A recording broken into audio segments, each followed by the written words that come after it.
میں کہتا ہوں کیا تمہارے ملنے والے دن کے وقت تمہیں کوئی پیغام نہیں دے سکتے جو راتوں کو پرچے بازی کر کے دوسروں کی نیند خراب کرتے ہیں؟ اس بار اوشان کا لہجہ پھاڑ کھانے والا تھا۔ میرے نام پیغام؟ ٹائیگر چونک پڑا۔ کون آیا تھا؟ معلوم نہیں۔ اس نے کاغذ کا ایک ٹکڑا دروازے کے اندر سے نیچے کھسکا دیا تھا اور پھر رخصت ہو گیا۔ کہاں ہے وہ کاغذ؟ ٹائیگر سنجیدہ ہو گیا۔ وہ 1 بجے رات کے بعد سویا تھا۔ ظاہر ہے جو کوئی بھی آیا ہوگا نصف شب کے بعد ہی آیا ہوگا۔ اس نے کاغذ کی تلاش میں ادھر ادھر نگاہ دوڑائی تو بیرونی دروازے کے سامنے اسے ایک مڑا توڑا پرچہ نظر آیا۔ وہ آندھی کے تیز جھونکے کی طرح اس پرچے تک جا پہنچا۔ پرچے کی شکنیں دور کر کے اس نے نگاہ ڈالی تو اس کی گرفت کاغذ پر بڑھ گئی۔ اس کے جبڑے بنچ گئے اور اس کی آنکھوں سے فکرمندی جھلکنے لگی۔ اس نے اوشان کی طرف دیکھا جو اب بھی کمل کے آسن میں بیٹھا چھت گو رہا تھا۔ پھر ٹائیگر کی نگاہ دوبارہ اس پرچے پر جم گئی۔ یہ غزالہ کی طرف سے پیغام تھا۔ اس نے لکھا تھا، مسٹر طاقتور، تمہیں جس کی تلاش ہے اس جگہ کا نام لائف لائن لیبارٹریز ہے، ایسٹ 81 اسٹریٹ، غزالہ۔ اوشان یہ پرچہ کب اندر پھینکا گیا تھا؟ اس نے بے چینی سے پوچھا۔ شاید 2-3 گھنٹے قبل۔ کیا آپ نے اسے پڑھا تھا؟ صرف یہ دیکھا تھا کہ پیغام میرے نام تو نہیں ہے۔ اوہ، جانتے ہیں یہ کس کا خط ہے؟ غزالہ، اوشان نے مسکرا کر کہا۔ وہ یقیناً کسی خطرے میں گر گئی ہے۔ ظاہر ہے اتنی رات گئے اظہار محبت کرنے والی لڑکیاں خطرات ہی میں گرتی ہیں۔ اوشان کا لہجہ فلسفیانہ تھا۔ یہ محبت نامہ نہیں ہے شہزاد غرایا، وہ لائف لائن لیبارٹریز میں گئی ہے۔ وہ ایک سمجھدار لڑکی ہے، اوشان نے مسکرا کر کہا۔ وہ ٹائیگر کی بوکھلاہٹ اور بے چینی سے لطف اندوز ہو رہا تھا۔ وہ کسی مصیبت میں نہیں گر سکتی، اسے اپنی حفاظت کا فن آتا ہے۔ اگر تم میری بات مان کر اس سے شادی کر لو تو اگر وہ بچ گئی تو یقیناً کر لوں گا، ٹائیگر نے فکرمندی سے کہا اور جلدی جلدی بہرام کا نمبر ڈائل کرنے لگا۔ بہرام! فوراً ہی دوسری طرف سے آواز آئی۔ غزالہ کے بارے میں کچھ معلوم ہے چیف؟ وہ لائف لائن لیبارٹریز گئی ہوگی، بہرام نے جواب دیا، لیکن میں نے اسے تاکید کر دی تھی کہ تنہا نہ جائے بلکہ تمہیں ساتھ لے جائے۔ اوہ ٹھیک ہے، ٹائیگر نے جلدی سے سلسلہ منقطع کر دیا۔ اس کی پیشانی پر گہری سلوٹیں نمودار ہو گئیں۔ غزالہ کا ذہن تیزی سے ہوش کی حالت کی طرف بڑھ رہا تھا۔ سب سے پہلا احساس اسے یہ ہوا کہ اس کی گردن میں بے پناہ تکلیف ہے۔ جیسے جیسے اس کا ذہن عالم ہوش کی طرف سفر کر رہا تھا ویسے ویسے گردن کی اس تکلیف کی وضاحت ہوتی جا رہی تھی۔ اس تکلیف کی وجہ بہرام کے لیے کام کرنا تھا۔ یہ تکلیف شہزاد سے وابستگی کے باعث تھی۔ حکومت کے لیے کام کرنا بھی اس تکلیف کی ایک وجہ تھی۔ یہ خیالات خود بخود ہی اس کے ذہن میں پیدا ہو رہے تھے۔ لاشعوری طور پر وہ یہ سب باتیں سوچ رہی تھی اور اس کا ذہن ہوش سے ہمکنار ہوتا جا رہا تھا۔ بہرام، اوشان، شہزاد، حکومت، ان سب کی وجہ سے اس کی گردن میں تکلیف پیدا ہوئی تھی اور اس تکلیف میں ہر گزرتے ہوئے لمحے کے ساتھ اضافہ ہوتا جا رہا تھا اور پھر اس کی آنکھیں کھل گئیں۔ اس کی گردن میں جس تکلیف کا احساس تھا وہ اب حقیقت اختیار کر گئی تھی۔ یہ ویسا ہی جلتا ہوا احساس تھا جیسا کہ بیڑ کے کاٹنے سے گردن میں پیدا ہو سکتا ہے۔ اس نے اپنا دائیں ہاتھ اٹھا کر گردن کے دکھتے ہوئے حصے کو چھونا چاہا لیکن وہ اس مقصد میں کامیاب نہ ہو سکی۔ اس نے گردن جھکا کر دیکھا، ہاتھ ایک سٹرپ سے بنا ہوا تھا۔ غزالہ نے گردن گھما کر دوسرے بازو کی طرف دیکھا، یہ ہاتھ بھی بنا ہوا تھا۔ تب اس نے جائزہ لیا تو پتا چلا کہ وہ ساری کی ساری بندھی ہوئی ہے۔ وہ ایک ایسی چارپائی پر دراز تھی جو عموماً ہسپتالوں میں مریضوں کو فراہم کی جاتی ہے۔ پٹیوں نے اسے اس بری طرح جکڑ رکھا تھا کہ وہ جسم کو خفیف سی حرکت بھی نہیں دے سکتی تھی۔ اچانک اسے سب کچھ یاد آ گیا۔ کوئی چیز فوار کی طرح اس کے چہرے پر پھینکی گئی تھی۔ یہ سب کچھ اس وقت ہوا تھا جب وہ ڈاکٹر سٹون کے دفتر کی عقبی کھڑکی سے فرار ہو رہی تھی۔ اس نے جہاں تک گردن اجازت دیتی تھی گھوم کر کمرے کا جائزہ لیا۔ اچانک اس کی نگاہ کمرے کے کونے میں فون کے قریب کھڑی ایک عورت پر پڑی۔ عورت فون پر کسی سے بات کر رہی تھی۔ غزالہ اس کی آواز نہ سن سکی۔ عورت ڈاکٹر سٹون ہی تھی۔ اس نے گفتگو کر کے ریسیور رکھ دیا اور پلٹ کر اس کی طرف دیکھنے لگی۔ نگاہیں چار ہوتے ہی ڈاکٹر ایلینا سٹون کے ہونٹ مسکراہٹ سے پھیل گئے۔ بڑی ہی کشادہ قسم کی مسکراہٹ تھی۔ وہ آہستہ آہستہ اس کی طرف بڑھنے لگی۔ کمرے میں تیز روشنی پھیلی ہوئی تھی۔ چھت سے فلورسنٹ ٹیوب کی تیز روشنی میں کمرے کا ذرا ذرا روشن تھا۔ غزالہ کو یاد آیا کہ وہ ایسی ہی روشنی حال ہی میں کسی جگہ دیکھ چکی ہے۔ کہاں؟ اس نے خود سے سوال کیا۔ جواب اس کے ذہن میں پیدا ہوا تو وہ سر سے پاؤں تک کانپ گئی۔ ایسی روشنی اس نے مردہ خانے میں دیکھی تھی، اسی مردہ خانے میں جہاں وہ زاک اور گومر کی لاش دیکھنے گئی تھی۔ کیا محسوس کر رہی ہو غزالہ؟ ڈاکٹر سٹون نے دریافت کیا۔ تم میرا نام کیسے جانتی ہو؟ وہ چونک پڑی۔ میں تمہارے بارے میں کافی جانتی ہوں۔ ڈاکٹر سٹون فخریہ لہجے میں بولی، تمہارا نام، تم کس کے لیے کام کرتی ہو اور کیا کام کرتی ہو۔ اس کے علاوہ مجھے ان 2 آدمیوں کے بارے میں بھی بہت کچھ معلوم ہو گیا ہے جن کی وجہ سے میں بے حد پریشان تھی، شہزاد اور اوشان۔ مجھے ان کی اصلیت بھی معلوم ہو چکی ہے۔ اس کے علاوہ میں یہ بھی پتہ چلا چکی ہوں کہ دنیا کے دولت مند ترین خاندان لوپانو کے سلسلے میں تمہارے کیا شبہات ہیں اور مسٹر زا کے سلسلے میں تمہارا کیا نظریہ ہے۔ میں بہت کچھ جانتی ہوں غزالہ، اس لیے صرف اپنے نام پر ہی اتنا زیادہ نہ چونکو، کیونکہ اس طرح چونک چونک کر تم اپنا اور میرا بے حد قیمتی وقت ضائع کرو گی۔ تو تم نے مجھے کوئی دوا استعمال کرائی ہے؟ غزالہ نے شدت سے دھڑکتے دل پر قابو پاتے ہوئے کہا، وہ دوا جس کے زیر اثر میں نے نہ جانے کیا کچھ بک دیا ہوگا۔ ہاں ڈیئر، میں نے ایک ایسی دوا استعمال کرائی ہے۔ اب تم صرف ایک بات بتا دو۔ ڈاکٹر سٹون نے مسکرا کر کہا، کیا یہ بات تم دوا کے زیر اثر معلوم نہیں کر سکی؟ نہیں، مجھے افسوس ہے۔ ڈاکٹر سٹون کے لہجے میں ندامت تھی۔ تم کیا پوچھنا چاہتی ہو؟ یہی کہ اب تم کس انداز میں مرنا پسند کرو گی؟ اول تو میں مرنا نہیں چاہتی، غزالہ نے پرعزم لہجے میں کہا۔ دوسرے، اگر مجھے مرنا ہی ہے تو بڑی پرسکون موت چاہتی ہوں۔ میں تمہاری یہ دونوں باتیں رد کرتی ہوں۔ ڈاکٹر سٹون کی پرسکون مسکراہٹ کے پردے میں بڑی ہی شفاقی پوشیدہ تھی۔ بہتر ہوگا کہ ہم تمہاری موت کے سلسلے میں کسی نتیجے پر پہنچ جائیں۔ کچھ دیر صبر سے کام لو، مجھے مرنے کی جلدی نہیں ہے۔ اس دوران میں غزالہ کی آنکھیں کمرے کی ایک ایک چیز کا جائزہ لیتی رہی تھی۔ اس کمرے کی دیواروں کے ساتھ ساتھ بھی پنجروں میں کئی قسم کے چوہے، خرگوش اور بندر موجود تھے، لیکن ان میں سے کوئی بھی اپنی حیوانی جبلت کے تحت اچھل کود نہیں کر رہا تھا۔ انہیں دیکھ کر یہ احساس ہوتا تھا جیسے وہ زندہ جانور نہیں بلکہ جانوروں کے مجسمے ہوں۔ صرف ان کی چمکدار آنکھیں یا کبھی کبھار پلکیں جھپکانے کا عمل یہ ظاہر کرتا تھا کہ وہ مجسمے زندگی سے محروم نہیں ہیں۔ اچانک غزالہ کی نگاہ میز پر جم گئی۔ لیبارٹری ٹیبل پر ایک تیز دار چاقو کھلا رکھا تھا۔ اس چاقو کی لمبائی کسی بڑے خنجر کے برابر تھی۔ اس کا دستہ مضبوط تھا اور اس کا بلیڈ تیز روشنی میں چمک رہا تھا۔ غزالہ نے دیکھا کہ چاقو کی نوک پر سرخ نشان ہے۔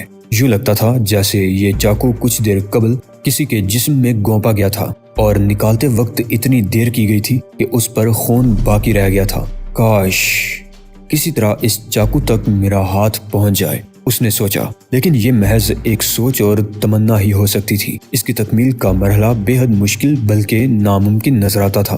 وہ بندھی ہوئی تھی، اس کے ہاتھ کلائیوں سے اوپر تک پٹیوں میں جکڑے ہوئے تھے، کلائیوں سے نیچے البتہ وہ آزاد تھے اور انہیں حرکت دی جا سکتی تھی۔ تم میرے بارے میں خود میری ہی زبانی سب کچھ اگلوا چکی ہو، وہ ڈاکٹر سٹون کی طرف متوجہ ہو کر بولی۔ میں تمہاری طبی میدان میں قابلیت کی قائل ہو گئی ہوں، لیکن مجھے حیرت ہے کہ یہاں کیا ہو رہا ہے۔ جو کچھ بھی ہو رہا ہے وہ کچھ زیادہ حیران کن بھی نہیں ہے، ڈاکٹر سٹون بولی۔ کچھ لوگ ایسا کرنے پر قادر ہو جاتے ہیں۔ تم نے انسانی رویے اور اعصاب پر جو تحقیق کی ہے وہ بے حد گراں قدر ہے، اور میں دیکھ رہی ہوں کہ تم اس تحقیق میں بہت آگے پہنچ چکی ہو۔ ڈاکٹر سٹون کی بویں کمان ہو گئی۔ یہ سب کچھ لوپانو خاندان کے افراد کی فائلوں میں نہیں لکھا، پھر تمہیں کیسے معلوم ہو گیا؟ اس کے لہجے میں حیرت تھی۔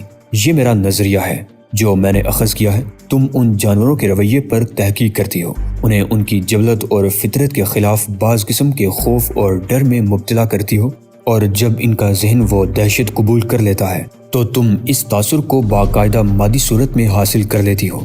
پھر یہ سیال تاثر تم کسی بھی دوسرے جاندار کے جسم میں داخل کر کے اسے اسی دہشت میں مبتلا کرنے پر قادر ہو جاتی ہو۔ ڈاکٹر سٹون کی آنکھوں میں چمک پیدا ہو گئی۔ تم ایک ذہین لڑکی ہو، وہ تعریفی لہجے میں بولی، لیکن مائی ڈیئر، مجھے افسوس ہے کہ تمہاری زندگی کے لمحے گنے جا چکے ہیں۔ تمہاری ذہانت مجھے متاثر کر رہی ہے، لیکن میں اس تاثر کے تحت تمہیں زندہ چھوڑنے کا خطرہ مول نہیں لے سکتی۔ تم میری موت کا پیغام ہو، اس لیے میں تمہاری موت کی خواہش مند ہوں۔ ہم دونوں میں سے ایک کو مرنا ہے، تو پھر کیوں نہ تم ہی مرو؟ میں بہرحال تم سے زیادہ ذہین ہوں، بلا شبہ تم مجھ سے زیادہ ذہین ہو۔ تمہیں غیر معمولی ذہین کہا جائے تو بے جانا ہوگا۔ غزالہ نے اس میز کی طرف دیکھا جس پر وہ لمبا نشتر نما چاقو رکھا ہوا تھا، لیکن تم نے یہ غیر معمولی ذہانت منفی انداز میں استعمال کی ہے، اور یہی تمہارا جرم ہے۔ اسے مثبت انداز میں استعمال کر کے تم دنیا میں اپنا نام پیدا کر سکتی تھی۔ نام تو میں اب بھی پیدا کر رہی ہوں۔ منفی انداز ہمیشہ مثبت انداز سے زیادہ فائدہ مند ہوتا ہے۔ تم تصور بھی نہیں کر سکتی کہ مجھے کیا فائدہ حاصل ہونے والا ہے۔ لوپانو خاندان تمہیں کتنی دولت دے سکتا ہے، ساری کی ساری۔ غزالہ کی آنکھیں حیرت سے پھیل گئیں۔ گویا یہ سچ ہے کہ تم نے لوپانو خاندان کے 2 افراد کو غیر معمولی موت کا شکار بنایا ہے۔ مسٹر لومر نے ٹوکیو میں جو رد عمل ظاہر کیا وہ تمہارے ہی تباہ کار ہاتھوں کا کارنامہ ہے۔ اس کے علاوہ مسٹر رینڈی کا رد عمل بھی تمہارا ہی کیا درا ہے۔ مجھے افسوس ہے مائی ڈیئر، تم ٹھیک کہہ رہی ہو اور یہی سچائی تمہاری موت کا باعث بن رہی ہے۔ ڈاکٹر سٹون اس کے حال سے لطف لیتے ہوئے بولی، لیکن لوپانو خاندان کے افراد، ہم انہیں باری باری ختم کر دیں گے، ان سب کو مرنا ہے۔ میرا خیال ہے تمہارے سوالات ختم ہو گئے ہیں۔ اب ہمیں سنجیدگی سے اس طرف توجہ دینی چاہیے کہ تمہارے ساتھ کیا ہونا چاہیے۔ تم دیکھ چکی ہو کہ میں انفرادیت پسند ہوں، اس میں کسی انوکھے انداز میں تمہاری موت چاہتی ہوں۔ فرض کر لو کہ تم لوپانو خاندان کے تمام بڑوں کو ہلاک کرنے میں کامیاب ہو جاتی ہو۔ غزالہ نے اس کی باتیں نظر انداز کرتے ہوئے کہا، ایسی صورت میں تمام دولت پھر بھی تمہیں نہیں مل سکتی۔ خاندان کے وارث اس دولت کا دعویٰ کر دیں گے۔ ہم بھی یہی چاہتے ہیں۔ ڈاکٹر سٹون ہنس پڑی، اور یہ ساری کوششیں اس وارث کے لیے ہی کی جا رہی ہیں۔ وہ کون ہے؟ غزالہ نے سرگوشی میں پوچھا۔ اس کی پیدائش میں ابھی کچھ وقت باقی ہے۔ اس سے پہلے کہ غزالہ اس موضوع پر کوئی اور سوال کرتی، اچانک فون کی گھنٹی گنگنانے لگی۔ وہ چونک پڑی۔ چند لمحوں تک وہ غزالہ کو گھورتی رہی، پھر اس نے پلٹ کر فون کی طرف دیکھا۔ گھنٹی اب بھی بج رہی تھی۔ ڈاکٹر سٹون ہوا کے تیز جھونکے کی طرح فون کی طرف بڑھی اور اس نے ریسیور اٹھا لیا۔ چند لمحوں تک وہ دوسری طرف سے بولنے والے کی آواز سنتی رہی، پھر اس نے صرف ایک جملہ کہا، ٹھیک ہے، میں ابھی آتی ہوں۔ اس نے ریسیور رکھ دیا۔ تمہارے دوست بھی پہنچ چکے ہیں، وہ خوش دلی سے بولی۔ مسٹر اوشان اور مسٹر شہزاد، میرا خیال ہے سب سے پہلے میں ان سے ملاقات کروں، اس کے بعد واپس آ کر میں تمہارا کام تمام کروں گی۔ میں اپنا کام تمام ہونے کا انتظار کر لوں گی۔ غزالہ کا لہجہ بھی خوشگوار تھا، اور میں انتظار کے معاملے میں کبھی بے چینی کا اظہار نہیں کرتی۔ جانے سے پہلے میں تمہیں بتا دینا چاہتی ہوں کہ تمہارے لیے میرے ذہن میں کیا ترکیب آئی ہے، لیکن نہیں، اس طرح لطف ادھورا رہ جائے گا۔ ڈاکٹر سٹون نے مسکرا کر کہا اور دروازے کی طرف بڑھ گئی۔ دروازہ کھول کر اس نے پلٹتے ہوئے ایک اور بات بھی کہی، اور ہاں مائی ڈیئر، تم اگر چاہو تو خوب حلق پھاڑ پھاڑ کر چیخ سکتی ہو، اس سے تمہیں اپنے والیوم کا اندازہ ہو جائے گا، لیکن اس بات کی توقع نہ رکھنا کہ تمہاری آواز اس کمرے کے علاوہ بھی کہیں سنائی دے سکتی ہے۔ یہ بڑے ہی عجیب کمرے ہیں، مکمل طور پر ساؤنڈ پروف۔ وہ یہ کہہ کر نکل گئی اور اس نے عقب میں دروازہ بند کر دیا۔ غزالہ نے ایک طویل سانس لی اور آنکھیں بند کر لیں۔ اس کا ذہن بڑی تیزی سے کام کر رہا تھا۔ اسے اندازہ ہو گیا کہ ڈاکٹر سٹون کتنی سنگ دل عورت ہے۔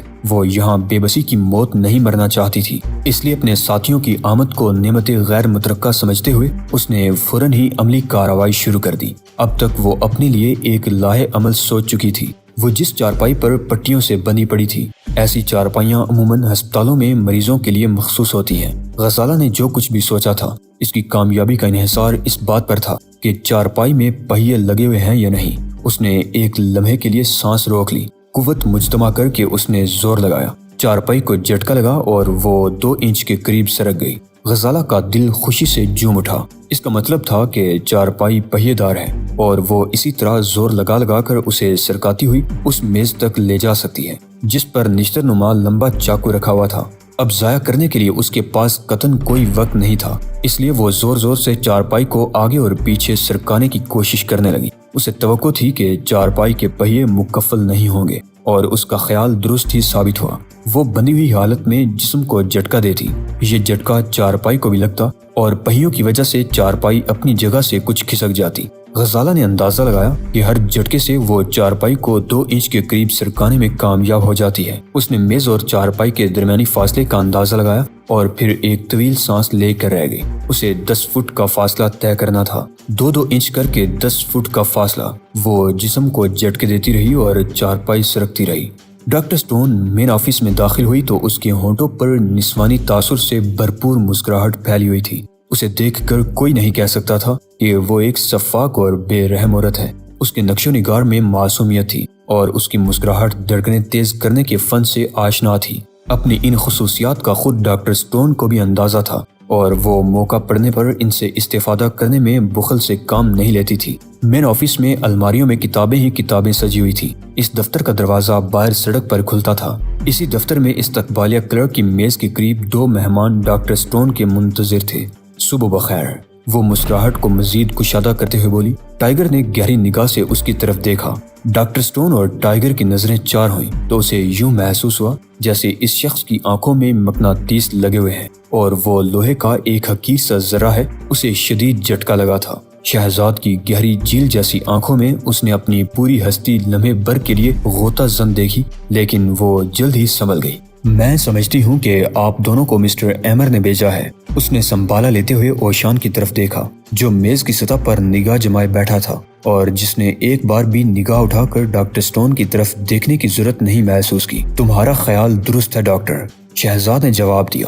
میرا نام شہزاد ہے اور یہ مسٹر اوشان ہے۔ تم مجھے ماسٹر کہہ سکتی ہو۔ اوشان نے پہلی بار نگاہ اٹھا کر ڈاکٹر سٹون کی طرف دیکھا۔ ڈاکٹر کو یوں لگا جیسے اس کی ساری جسمانی توانائی ضائع ہو گئی ہو اور وہ سر سے پاؤں تک ایک عجیب سی لہر کے زیر اثر آ گئی۔ اس نے زندگی میں پہلے کبھی کوئی ایسا شخص نہیں دیکھا تھا جس کے محض دیکھنے سے اس کی ہستی یوں متزلزل ہو گئی ہو۔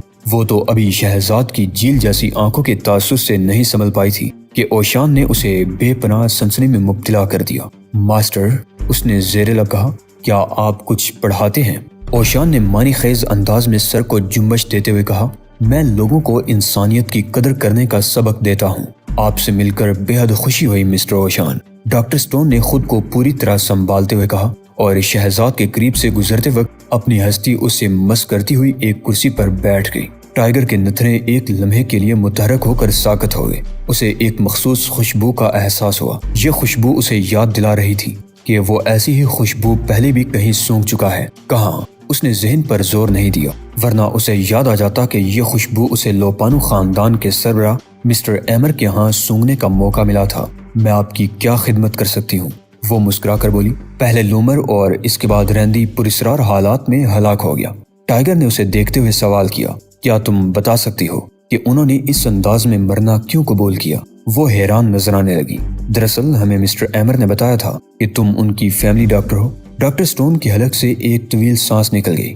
آپ کا خیال درست ہے جناب، میں ان کی فیملی ڈاکٹر ہوں۔ یہ کہتے ہوئے اس نے سر کو منفی جنبش دی۔ لیکن میں اس سلسلے میں کچھ نہیں جانتی کہ انہوں نے ایسی عجیب و غریب موت قبول کیوں کی۔ ان دونوں کی صحت قابل رشک تھی اور ان کا دماغی توازن بھی ہر اعتبار سے ٹھیک تھا۔ انہیں کوئی سنجیدہ قسم کا جذباتی مسئلہ بھی لاحق نہیں تھا۔ وہ منشیات کے بھی عادی نہیں تھے۔ میں خود حیران ہوں کہ ان کے ساتھ کیا مسئلہ درپیش تھا۔ ریندی لباس سے خوف زدہ تھا۔ ٹائیگر نے کہا، آخری لمحوں میں یہ حالت ہو گئی تھی کہ وہ اپنے جسم کے قریب کوئی کپڑا بھی برداشت نہیں کر رہا تھا۔ یہ بھی میرے لیے ناقابل فہم ہے۔ ڈاکٹر سٹون الجھن سے بولی، میں نے آج تک کسی ایسی حالت کے بارے میں نہ تو سنا ہے اور نہ ہی کہیں پڑھا ہے۔ کیا خیال ہے تم ان دونوں کی کوئی مدد نہیں کر سکتی تھی؟ میں یقین سے کچھ نہیں کہہ سکتی۔ اگر مجھے بلایا جاتا تو شاید میں کچھ کر لیتی، لیکن جب وہ اس پراسرار مرض میں مبتلا ہوا تو مجھے طلب نہیں کیا گیا تھا۔ ٹائیگر نے کہا اور ادھر ادھر دیکھنے لگا۔ تم یہاں کیا کرتی ہو؟ اس نے بڑے ہی عجیب سے لہجے میں دریافت کیا۔ یہ شعبہ تحفظ ہے۔ ہم یہاں امراض کا سراغ لگاتے ہیں تاکہ ان کے پھیلنے سے پہلے ہی احتیاطی تدابیر اور علاج دریافت کیا جا سکے۔ اس کے علاوہ ہم جسمانی معائنہ بھی کرتے ہیں۔ اس سے بھی ہمیں سنگین قسم کے امراض سے بچاؤ میں بڑی مدد ملتی ہے۔ فرض کریں کہ ہم کسی شخص کی پشت کے عضلات میں کم یا زیادہ کھچاؤ دیکھتے ہیں تو کوئی خرابی پیدا ہونے سے پہلے ہی ہم اس کے لیے ورزش کے مختلف طریقے تجویز کر دیتے ہیں۔ اس طرح وہ شخص کسی عارضے میں مبتلا ہونے سے بال بال بچ جاتا ہے۔ خراب مقاصد کے لیے اچھی جگہ ہے۔ اوشان بڑبڑایا۔